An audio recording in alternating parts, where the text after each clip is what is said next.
Mr. Xie Yao Quan. Chairman, can I take my 3 cards together? Yes, please. Chairman, the built environment sector has been hit hard by COVID. The government has stepped forward decisively to help the sector tide over with support measures such as the construction support package, which co-funds additional costs that construction companies have to incur to put in place safety measures, as well as the job support scheme and its various extensions to help businesses in the sector defray salary costs for Singaporeans and protect jobs and capabilities in the sector.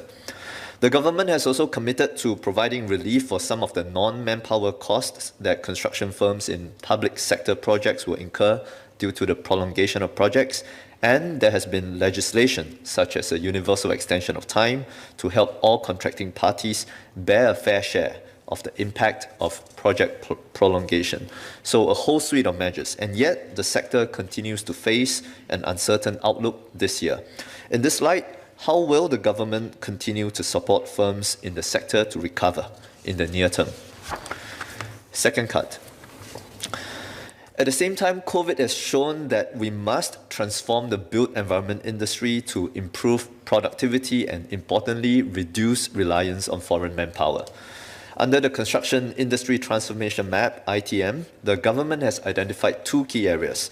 Number 1, design for manufacturing and assembly, or DFMA, and 2, integrated digital delivery, or IDD. On DFMA, there has been encouraging progress. In 2019, the sector achieved a 31% DFMA adoption rate in terms of gross floor area. I also understand that amongst construction tenders to be called in the next 2 years, up to 85 of these projects, both public and private, will require DFMA technologies.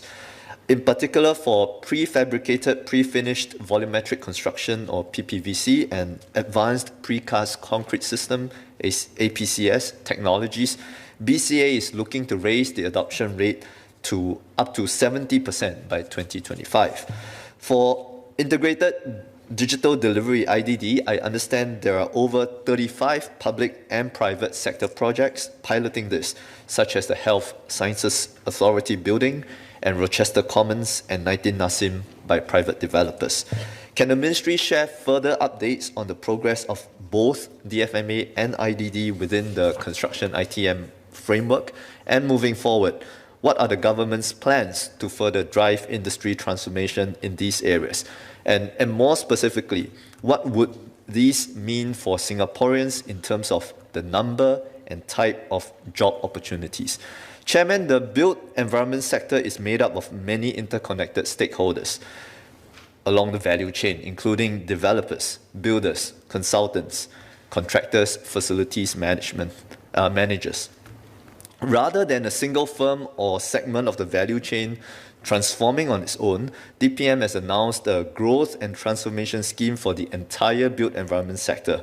Can the ministry share further details? And again, what would it mean ultimately for job opportunities for Singaporeans? Third cut. Buildings account for over 20% of Singapore's carbon emissions. To date, more than 40% of our buildings have been greened under the BCA Green Mark certification scheme. Last December, Keppel Bay Tower became the first commercial building in Singapore to be certified Green Mark Platinum Zero Energy. Besides a low energy use index of less than 115 kilowatt hour per square meter per year, the building has all of its energy supplied through renewable sources, both on and off-site. However, as Minister Desmond Lee said earlier today, we need to do more to ensure that both our existing and future buildings in Singapore are designed to conserve energy and water and minimize materials wastage. Minister also shared about the 80-80-80 by 2030 targets under the next edition of the Singapore Green Building Master Plan. And as a member, Mr. Henry Quek said just now, the government has also announced at COS last year that various stakeholders will be invited to co-create this next edition of the master plan. In this regard, can the ministry provide an update on its progress and what are the plans going forward? Thank you.